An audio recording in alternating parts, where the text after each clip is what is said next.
Austin Dover.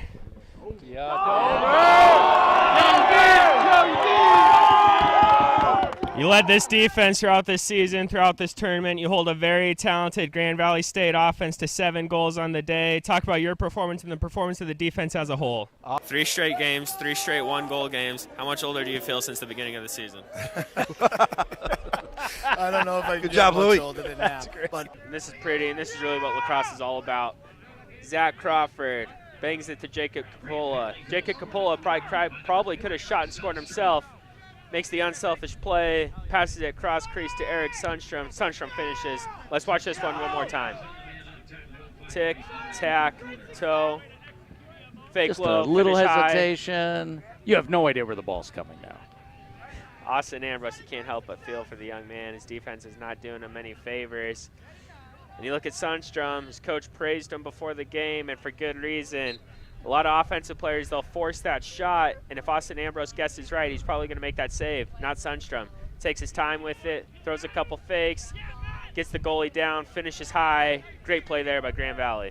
Coach Murray, in man-down situations, it looked like you guys preferred to play 5-on-4 rather than 6-on-5, oftentimes locking off a shorty. Was that something that you saw in film? Was it just situational? Will you go to that tomorrow? Coach, the first half was a track meet. It looked like that was the tempo you were trying to create by going with the 10-man ride. Is that something you're going to change in the second half, and what other adjustments will you need to make? That was a great backdoor cut by Cameron Grenier. He caught his man sleeping, slipped right back door, and give credit to Dean Farrell for having the awareness to hit him on that cut as well.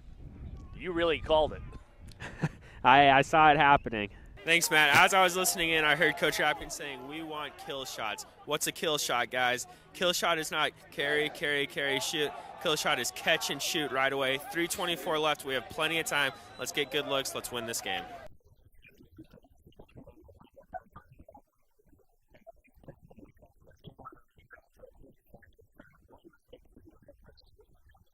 So far in this game, we've seen Gradinger save more of those than he lets in, but not this time. Look at Georgia Tech. They come on the shorty, dodge down the alley, bang it back to X. X can see everything upfield. He finds Peterson inside of 10 at about 8 or 9, puts it by Gradinger. Great team lacrosse there. Trepa is so quick, you don't even see the stick just flick in there. You know, the other thing Trepa's doing is every time he's covering his guy, he has his head over the player's helmet, and he's constantly moving it. As an offensive player, you don't know where his stick is at any point in time. You can't see the head because it's above yours, so you keep wondering, you know, where is he, where is he? You drop your hands for a second, he's coming down. You have to change direction. You have to mix it up offensively, cut in, cut out, get him off your body, because if you let him dictate where you are, he's going to eat you up. Seth Keenel, a guy who had a lot of success so far in this tournament, has been relatively quiet here today. Is it what St. Thomas is doing, or is it something that he can fix? So what makes Zadok such a good, effective scorer for Grand Canyon? Zadok creates his shots in ways that many other players cannot. I believe he's more comfortable with his back to the net. Kind of like in basketball when you talk about a low post type of player, they're a back to the basket player. Drew Zadok is very similar. He's extremely good at getting you on his back, feeling where you're at, faking right, rolling back left. And not a lot of defenders know how to cover that because not a lot of offensive players can play like that. So it's a big advantage for him. Coach Gross, you come into this game as the 1 seed, undefeated on the season. What is the key to keeping your team loose and playing your best ball in this one? Cameron Grenier, he's a box player. He's going to be a guy that is more than likely going to play in the NLL one day. GCU, if you remember correctly, Carson Barton graduated a year ago. He's playing in the NLL now, and it looks like Cameron Grenier is headed down the same path. And you got to remember, in the NLL, they're shooting on goals that are half the size. So Cameron Grenier, he starts playing field lacrosse, and the goal all of a sudden looks like an ocean compared to what he's used to, able to get that one by the goalie. If I could get Coach Hartley.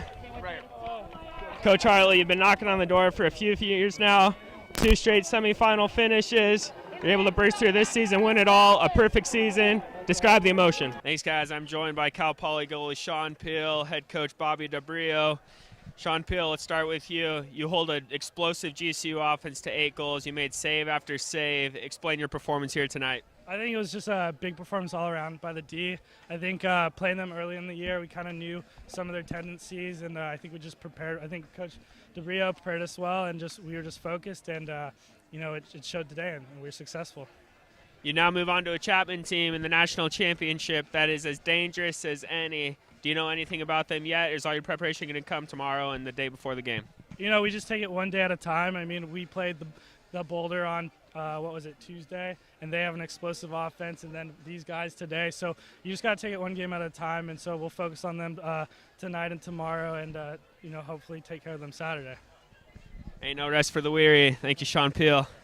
Coach Dabrio, you wouldn't admit it before the game. I'm hoping you'll admit it now. Your only loss of the season came to GCU. You get the win here tonight. Was there a little bit of revenge that factored into this?